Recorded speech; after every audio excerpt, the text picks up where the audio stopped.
Ljubezniva prijateljica moja Alenka, te vrstice sem zložil v svoji danes že zdavnaj pozabljeni igri Pusti otok. Namenjam jih kot uverturo današnjemu dogodku, ki bo tvoj spomin slavil, srečo življenja in lepoto sveta opisoval, ter dela tvoja častil. Poti najinih srečevanj so se križala mnogokrat. Prav kakor mene je tudi tebe zgodaj v detinstvu obiskala muza Talija in te je spodbudila, da stopiš v njen hram umetnosti. Gledališče je bilo tvoj dom, navdih in življenje. Prav podobno kakor meni, da ne omenjam tvoje velike ljubezni in skrbi za slovenski jezik, ljubezni do knjig in prave, razsvetljenske drže. Saj poznaš moje mišljenje. Svobodo cenim nad vse. In sedaj isti svobodni zrak dihava. Hvala nebesom, da sva oba za seboj pustila takšno sled in da bo tvojo današnji večer z živo besedo izpričal.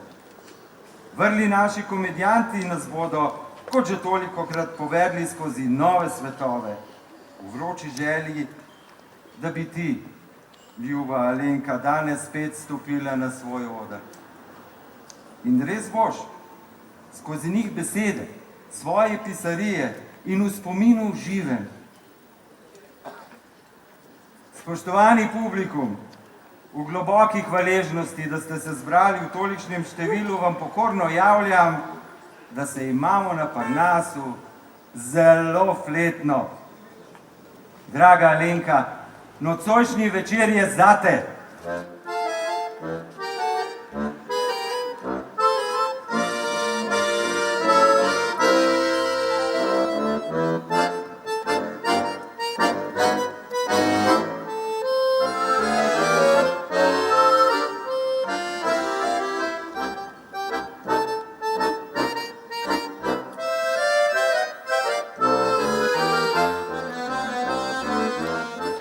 Dober večer, župan občine Radovljica Ciril Globočnik, po tem čudovitem spominskem večeru, ki pušča veliko zapuščino, kar je dokazala velika skupina ljudi, ki je prišla na nocojšnjo prireditev v spomin Alenki Bole Vrabec.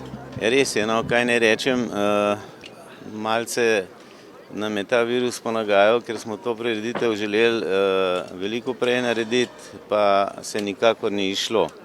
Ampak, če pa pogledam današnjo prireditev, se mi pa zdi, da smo pa ujeli pravi trenutek in vsi nastopajoči, ki so bili kakorkoli povezani v preteklosti z Alenko, so res izrazili veliko hvaležnost, kaj jih je vse naučila, ker je bilo veliko nastopajočih, ki so številna leta z njo ustvarjali, predvsem na kulturnem področju, in lahko ugotovim, da je bil danes prečudovit večer, polno ljudi in to je izraz spoštovanja za našo Alenko. In kljub temu, da nje ni že pol leta, je bil nocoj glas med nami. Res je, moram pohvaliti režiserja cele prireditve, da je v bistvu vkomponiral tako ostale nastopajoče in pa tudi samo Alenko, seveda zahvaljujoč temu, da imamo veliko posnetkov iz preteklosti in še enkrat prečudovit večer z njenimi najdražjimi, torej ožjo družino, in pa bilo je kar veliko ljudi, ki tudi niso mogli priti na samo prizorišče. In nocoj boste nazdravili z njenim koktajlom. Res je, nekaj posebnosti je, da bomo pač nazdravili z posebej narejenim koktajlom in pa tudi v prehrani, kajti vemo, da se je tudi na tem področju izredno izkazala, in tako bomo še dodali spomin dodatno na to prireditev in pa na Alenko.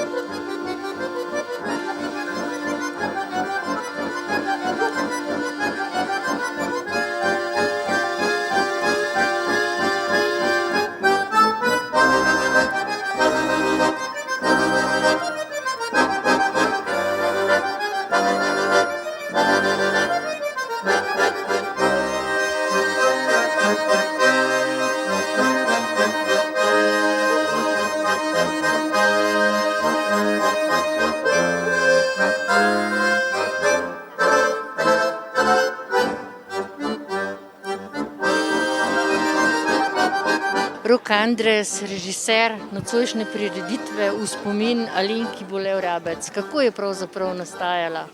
Ta spominski večer smo si želeli oblikovati tako, da bi bil kar najbolj Alenkin oziroma najbolj njen, uporabiti njene besede, besede njenih prevodov, uporabiti njene prijatelje, povabiti njene prijatelje in sodelavce. Na tak način sem potem povabil Prešernovo gledališče Kranj, ki se je z veseljem odzvalo povabilu, Gorenjski glas, Radio Slovenija, 3. program, množica drugih posameznikov, pa potem radovljiške inštitucije, občina, knjižnica, muzeji, Zavod za turizem in tako naprej, ki smo na takem konsenzu si želeli Alenki posvetiti večer, pa ne v smislu komemoracije, ampak tako, kot si je sama povedala ob zaključku na videu z lastnimi besedami oziroma v lastni interpretaciji Linharta, je bilo srhljivo, ampak zdaj zapojmo, zdaj ukajmo, eden drugemu ogenj dajmo, je za žalost le na stran, danes je moj veseli dan. In to sem tudi nastopajočim povedal. Sem rekel, Alenka je v bistvu danes bila z nami skozi svoje delo in je bila prisotna tukaj z nami in zato moramo pač z enim veseljem pristopati, z enim optimizmom in so recimo Linhartovci in vsi naši igralci absolutno to zaobjeli, to ujeli, to energijo, to občutenje. Potem pa tudi ena barva in temperament Latinske Amerike, tango z Ivanom Andresom Aronškom, z našimi plesalci, s harmonikarskim orkestrom, da smo malo se lahko potopili, ne samo, da smo slišali njene prevode, ampak da se potopimo tudi glasbeno, čustveno v ta svet. No in ne nazadnje tudi pri vas, Rok Andres, ima Alenka zahvalo, ker vas je vpeljala v gledališče. Ja, seveda, Alenka je pomemben člen na moji poti kot gledališkega ustvarjalca. Leta 2003-2004 sva se prvič, jaz sem bil takrat zelen osnovnošolec, sva se prvič srečala in v bistvu je najino sodelovanje prehajalo in raslo in prišlo v bistvu na profesionalno raven skozi zadnja leta, tako da sva bila, vsaj kar se teh radovljiških stvari tiče, kar tesna sodelavca in v bistvu zaljubljenca v gledališče. Torej spomin na njo bo večno živel. V Radovljici sigurno in jaz mislim, da tudi širom Slovenije, ker so jo bodo ljudje, če ne drugače, spominjali, ko bojo vzeli v roke njene prevode, ki jih je ogromno in res povabim gledalce, da gredo v knjižnico in si sposodijo kakšnega Nobelovca z Latinske Amerike v tem čudovitem prevodu in se malo potopijo v magični svet Latinske Amerike.